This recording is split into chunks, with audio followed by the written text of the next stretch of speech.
Broads Media.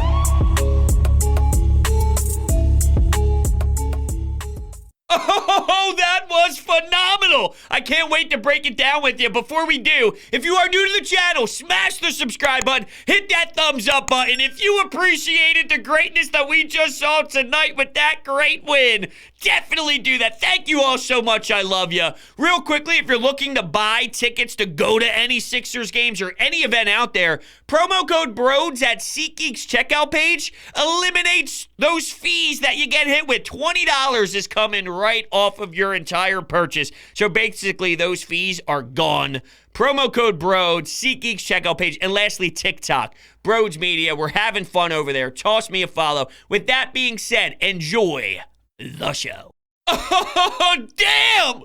Damn! What did we just witness? An electric Wells Fargo center, Matisse Thybulle, throws the ball up in the air. Tyrese Maxey takes it to the house for an easy lay-in, 33 points on the night. This kid was outrageous. And just think about what they just did, okay? John Morant and that squad coming to South Philadelphia. You know prior that Joel Embiid is going to have a rest day, and I think they needed to do that. They handled that correctly. Joel, 20-plus games in a row, putting the team on his back.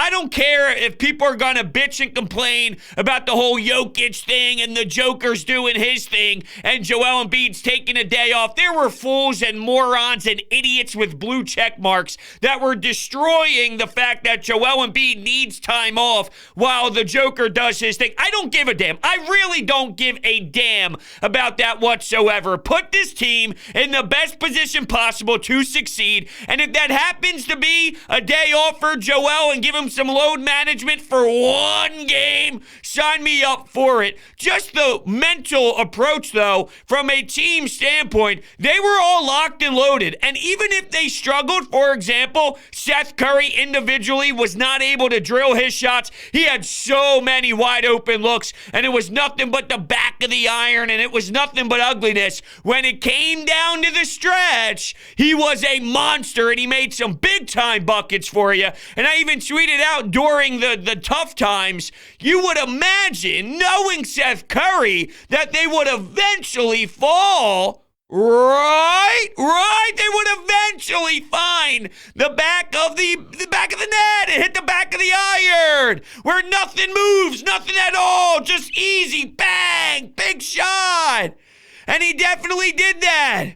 Once again, we're going to roll through the entire roster here, and you can basically point out a time in the action, in the 48 minutes, where someone had their moment. Isaiah Joe with a couple 4-point plays, and he's also attacking the rim and cutting hard and getting the basketball, bang, kisses it off the glass. Tobias Harris was a dog out there, and he continues to play that hard-nosed style of basketball, and this past month has been great. Excellent from Tobias Harris, and he put the team on his back, him and Tyrese Maxey. It might have not as been as eye-popping as the 4 blocks that Tyrese had and the 8 assists and his ability to run downhill, and if there's body contact, he's kissing it off the glass, and somehow, some way, it's rolling around the rim and dropping for 2, or he has a mean step-back fadeaway jumper as he's somewhat doing the J.J. Redick,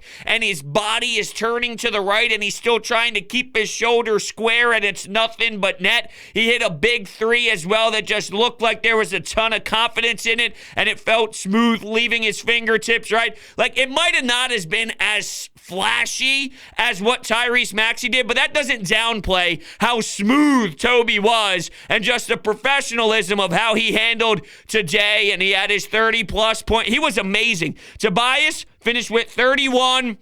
He helped out this team in a lot of different areas, and just bringing that professionalism that I thought really matters without a Joel Embiid. And I also don't want to downplay just the fact that Joel, even though he wasn't on the floor It's the culture that he has set so far this year, and it was almost as if his younger brothers, if you will, and I'll utilize this team, the way I'll lay it out, I should say, is I'll kind of have a correlation. Let's say we'll use a family as our example, right? They're one big family. This team is a family. They are the younger brothers of Joel Embiid. He's the big brother that's showing them the world, and they want to follow in his footsteps, right? Well, he wasn't there, and everything that he's done for them so far this season, through the toxic Ben Simmons garbage, through everything, through the 50 points in 27 minutes, and all that outrageous effort that he puts out on the floor for them, we got your back, big bro! We got you!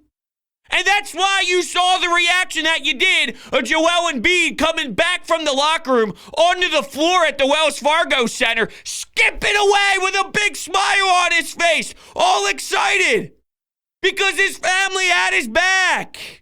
And this isn't some easy team to just win, all right? You go to overtime. There's so many emotions, by the way, going on, where Ja Morant, at the end of the game, Andre Drummond goes straight up. I don't think there should have been a foul call whatsoever, but he goes to the line with the chance to win, and he misses the free throw. On the other end, Seth Curry, there's 4 guys on him. He clearly gets fouled on his backside as he's taking that jumper. Doc Rivers is pissed off. He gets a technical, and then during the overtime period, there's a spurt in the action where you think, okay, this is going to get away from the Sixers. Oh, but it doesn't. Danny Green cashes in a big 3. Andre Drummond gets a big block on the defensive side. And this dude, 20-plus rebounds. He's all over the place. He's bringing the rim protection. That's sickening what he was able to do. But then Danny gets another look. This time in the corner, he misses. But Tobias Harris with the work ethic and the determination, he earns a jump ball. The Sixers win that possession. Now, unfortunately, Tobias came up a little short there, and then by the end, Tyrese Maxey gets the ball, goes to the rack, explodes towards the rim to put the Sixers up. And that was such a crucial moment in the game. But just the ups and the downs and the seesaws, right? It was the typical Mark Zumoff. We're coming in for a landing. We're on the seesaw. That's what it was. And without your go-to guy, your MVP of the league, you handled your emotions. They were in check. You studied all the data that you had over this season and everything Joel Embiid has done and said he taught us the way. He showed us so many times. We're going to do this. We're going to close this out. We're going to finish this. And that wasn't the only time things got murky. Let's be realistic. Yeah, it was awesome to see that first quarter, 39 points. Tyrese Maxey did his thing. Danny Green had a couple of threes, right? You can roll through the list of what happened. Tobias early on. But then there was a major Memphis Grizzlies run. And then at halftime, Tobias had a big 3. Maxey had a nice how do you do? And keep in mind, I keep utilizing both of those names for a reason because they were studs. You looked at the score, and I've used this the other way the last couple of games. What do I mean by that? The last few games, I said, okay, the Sixers were down, but when you looked at the scoreboard, when the clock hit 0 at half, it felt it should have been a bigger lead. So the fact that the Sixers were still kind of hanging in there, even though they were turning the ball over an obnoxious amount of times, and they weren't playing very well. It's only 6, it's only 8, it's only 9, right? That type of concept is what I've been saying over the last Sixers couple of games. So it felt as if the Sixers should have been up more at half. This time it was just flip-flopped. Where if I'm Memphis, I look at the scoreboard and I go, okay, we're okay. We play the way that we did throughout some of those stretches, and we put together another run. We will be just fine. But the Sixers kind of had a different edge. They had a different attitude. You're talking about the way they played defense on Ja Morant in the overtime period. And keep in mind that legs are tired. You're fatigued. You've been running around for a long period of time. You got 30-plus points already in you. The usage rate is significantly high. You're getting to the paint area. You're drawing body contact. That over and over and over again, that'll play some wear and tear on your body. And the fact that Ja Morant wasn't able to be the Ja Morant that we saw in that overtime period. Credit the way the Sixers were able to kind of punch him in the gut and say, you got to earn it, brother. You got to get in here and earn it. And he just wasn't up to the task. I mean, this is one of those games where, awesome. The joy is like no other. It reminds me exactly of how I felt. A little different because they squeezed away in Miami on that second half of a back-to-back after the Boston Celtics win. That was more of a, how the hell did they win that one? This, I'm not saying how the hell did they win this one for any other reason than they didn't have Joel Embiid. But when you watch the game play out, I can see why they won that one. Tyrese Maxey, Tobias Harris, Danny Green, Seth Curry had his moments. Andre Drummond had over 20 rebounds. He brought it defensively as well and had some crucial moments. Maxey on the defensive end. Isaiah Joe played his role. I can see why they won this game. And I just want to lay this out there as well. This was, without the big man though, okay, let's flip the script once again. If the Sixers went into a city and they didn't have their best player, and their best players at an MVP level, let's say they go into Denver and they were to lose to the Denver Nuggets and the Joker wasn't there, the reaction would be, oh, this team, I can't believe it. How the hell do you possibly lose that game? What an embarrassment. You can't lose.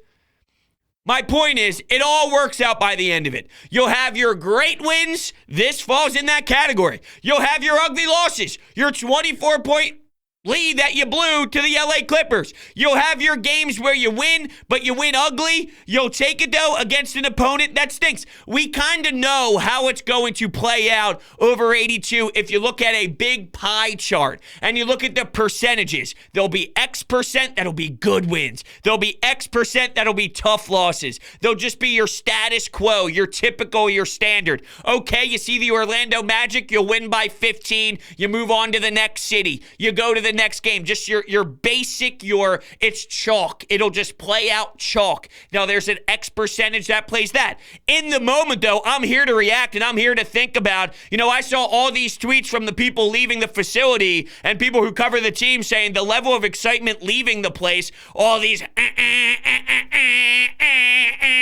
when you're waiting to get out of the Wells Fargo Center and go, what the hell is going on here? Move, asshole! Go! Turn left, you jerk off, right? Everyone's just fired up in the Wells Fargo parking lot, screaming, all excited and fired up. Let's enjoy the moment, no doubt. I don't want to downplay what this feeling should be because it's a really good win. It's strong. It tells you about the bond of this basketball team, which relates completely with one of the Doc quotes after the game that I want to throw your way. And he says, guys like each other. They like playing with each other. It's a good group. They like each other. And I think that matters so much. It ties to 25. And I hate that everything kind of trends in that direction, but it trends in that direction for a reason. One of the circumstances that put Joel Embiid into this category that he's in right now, the Game 7 loss against Toronto, the loss against the Boston Celtics in the bubble, even though Ben Simmons wasn't available for that.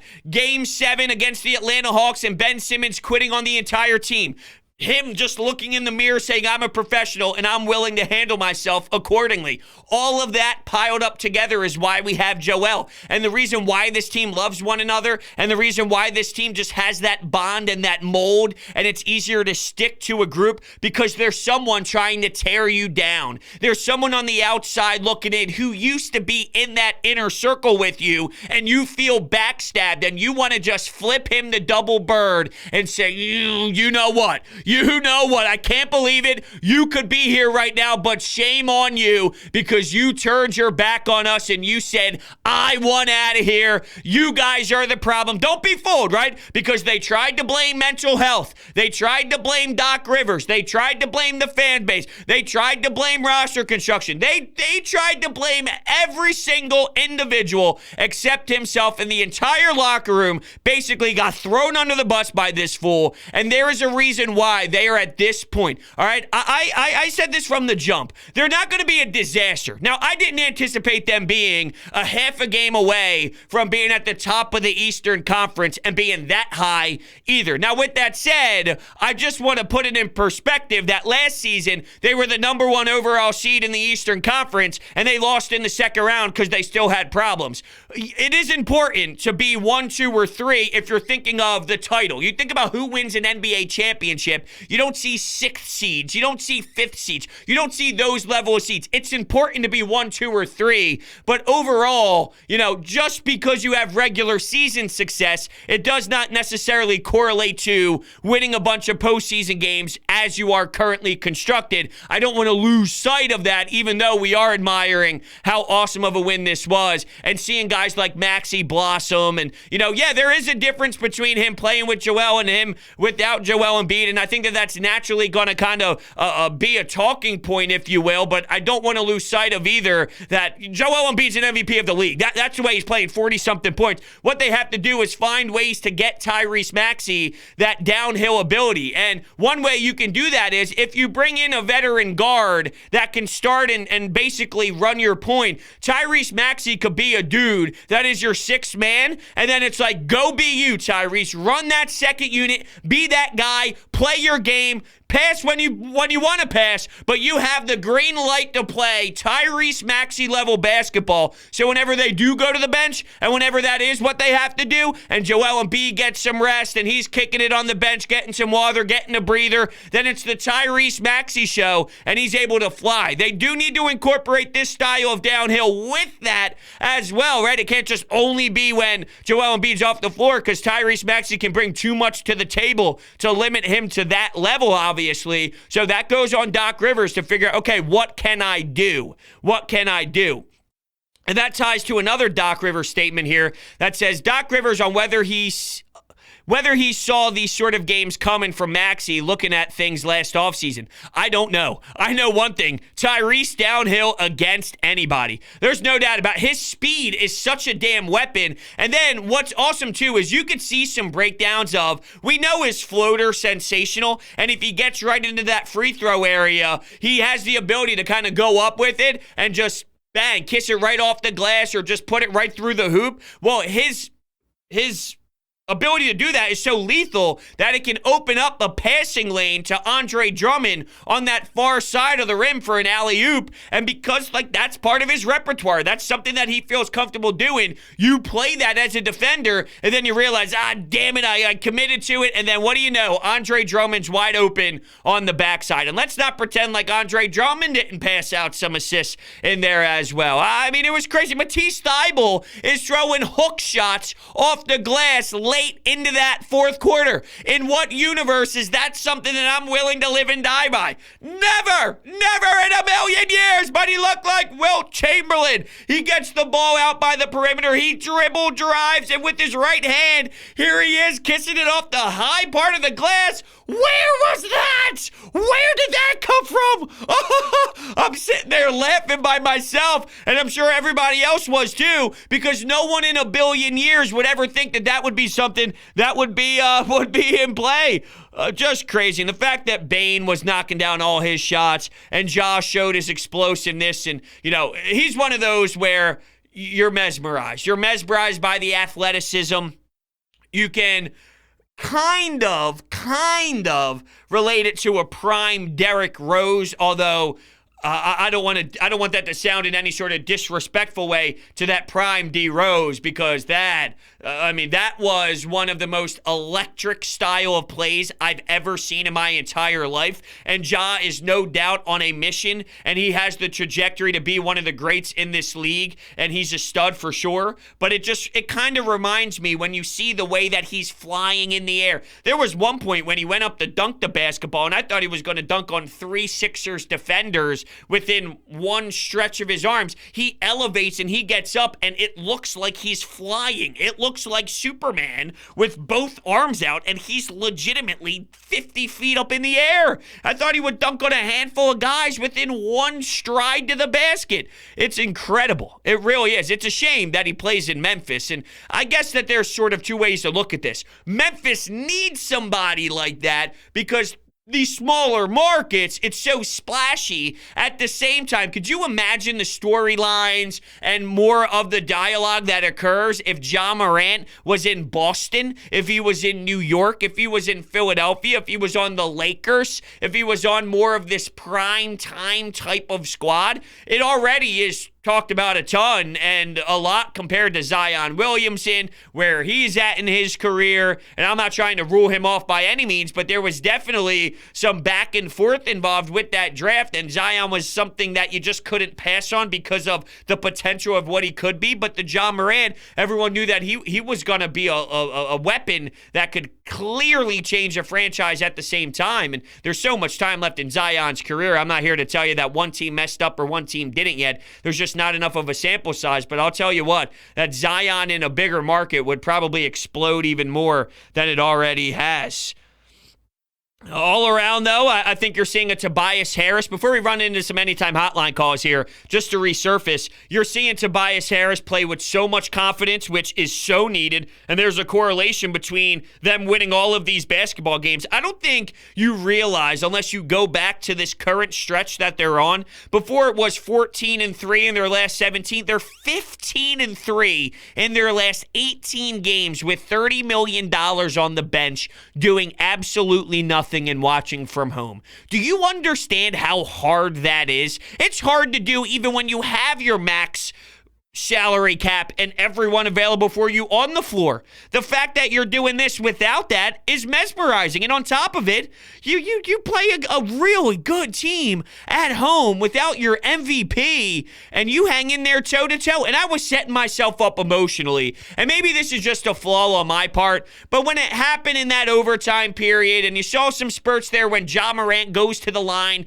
needs to make one, and Maxey missed one right before that possession, but he needs to make one. And if they go up one, it's like, I can acknowledge their battle. Their effort was so awesome. It deserves a major golf clap, more than a golf clap, almost a standing ovation for the way that they left everything out there on the basketball floor, where I could be satisfied with everything that happened if they lost, just because we understand the circumstances and the spread moved big time, right? You look at the way that the betting line moves when Joel becomes unavailable. It tells you everything you need to know about how important he is to this squad. I could just acknowledge, thank you, fellas, for that very entertaining matchup. Move on to the next one. It is what it is. I could admire everything you did, and let's just kind of push forward here. I was setting myself up for that reaction, and by the end, I'm in my basement doing a couple fist pumps, and that definitely got me off my couch. It's hard for regular season games to definitely fulfill me to that level. This was one of those games where the blood was boiling, the heart gave you a couple beats when you were thinking about those late possessions, seeing Tyrese Maxey fight. When Seth Curry's running down floor for the end of the regulation possession and he takes that mid-range J, you think,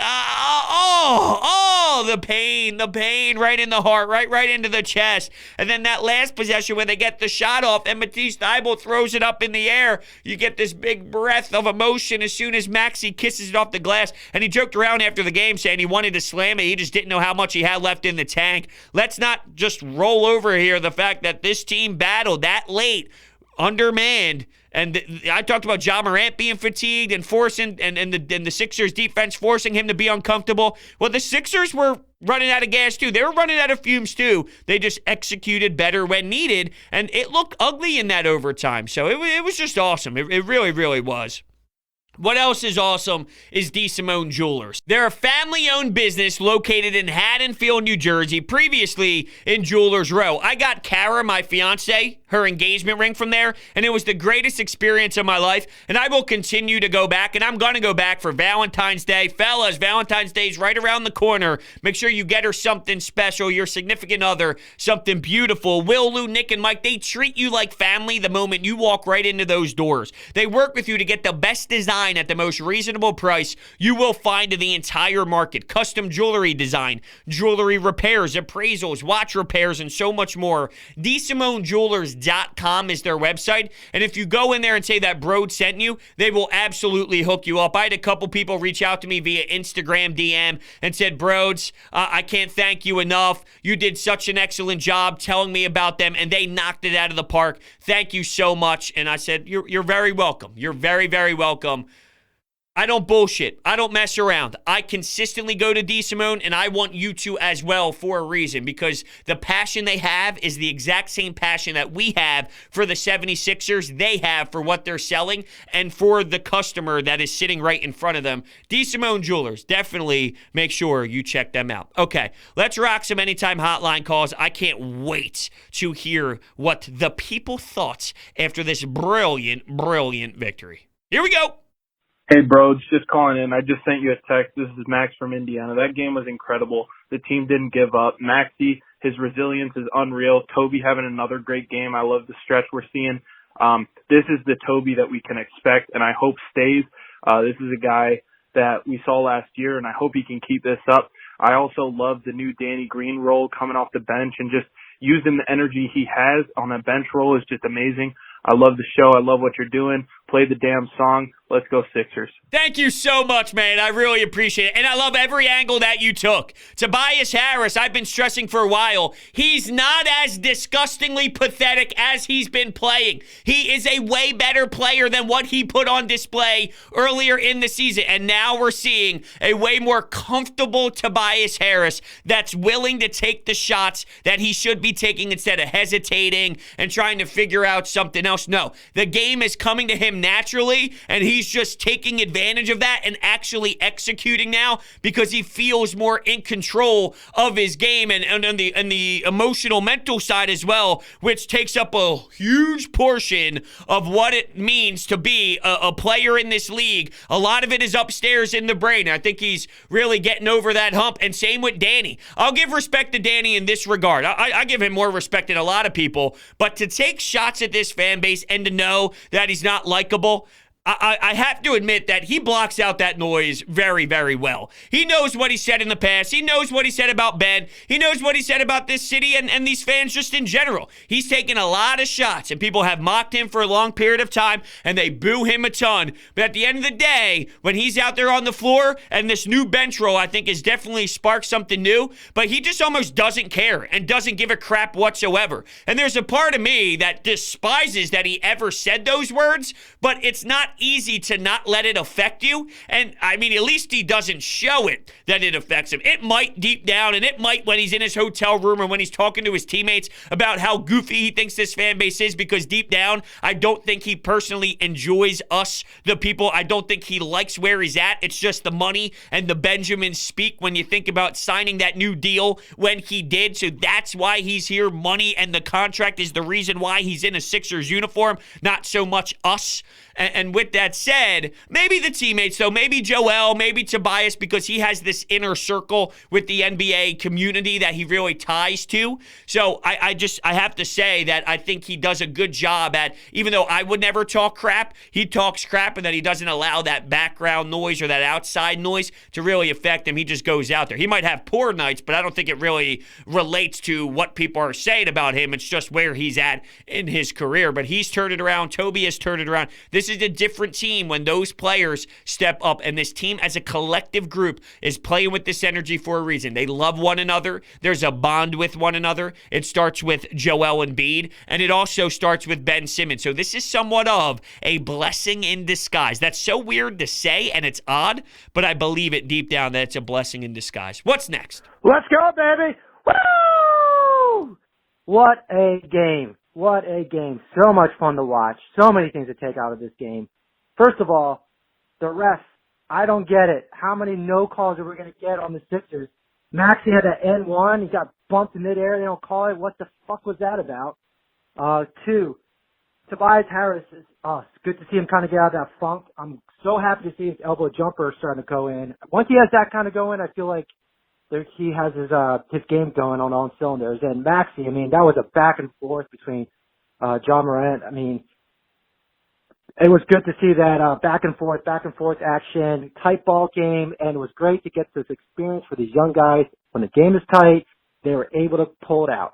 No doubt, and he rose to the occasion. Maxey realized what was on the other side and said, I will match you, and I'll actually raise you, right? Oh, I'll raise you. We're talking about poker here. I'll put more chips on the table. Let's go. Let's see if you can raise the bar to my level. And I think you made a great point with the closing factor. Let's say, hypothetically, which doesn't happen often, but Joel Embiid isn't able to close out in the fourth quarter, not his night. Will this experience help out Tobias this year? He's done it in the past, not so much this season. Will that help him out this year? Will that help out Maxey this season? You know, and I have to appreciate the last couple of callers just, you know, giving that Tobias that feel. I had an individual mock Toby before the game began, and they tweeted at me basically saying, here we go. You really think that Toby can carry this team this year or this game? Because I don't see it, right? Being all sarcastic about Tobias Harris being a bum this season, but if you've done your research and watched this team play as of late,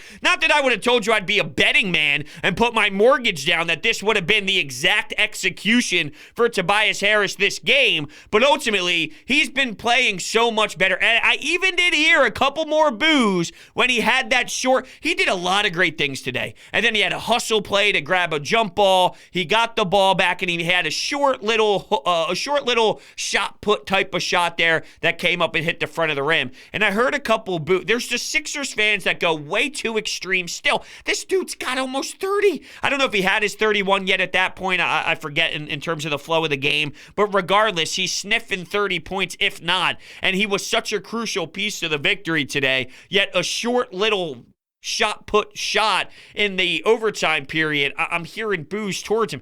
Lay off a bit. Like, lay off a bit. I don't understand. You shouldn't despise Tobias. Tobias Harris is not someone that you should absolutely hate and annihilate and just crush the guy when he's playing this level of basketball. It doesn't make much sense. I get it was ugly early, but Tobias Harris, for me, I just don't relate with the whole hate him type of thing. It's not his fault he got offered that. He's not a hateable person.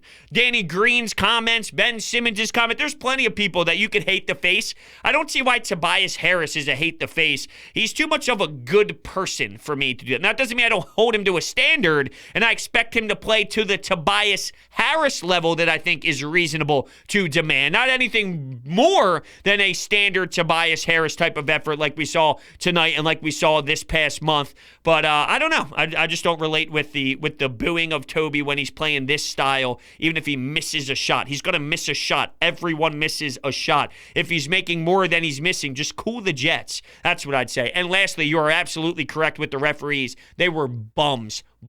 They missed so much. The Drummond one, not a foul. Seth, absolute foul. Some of the late one on Ja, come on. Ja's just getting the call for Ja. To be fair, though, Embiid at times does get Embiid calls, so we got to keep it 100. Let's take one more.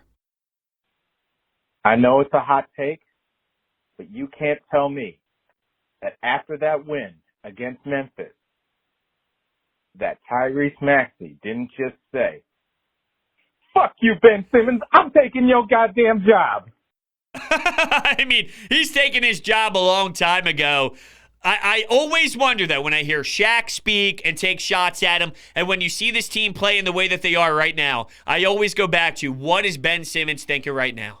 What is he thinking? Because there's no way in a billion years he thought this was what was going to be happening. This team playing this well at any point this season, especially when it got super ugly there and they were losing a lot of basketball games and people were freaking out. He was probably loving it and rubbing his hands together, putting his hands together with one of those evil smiles and evil laughs.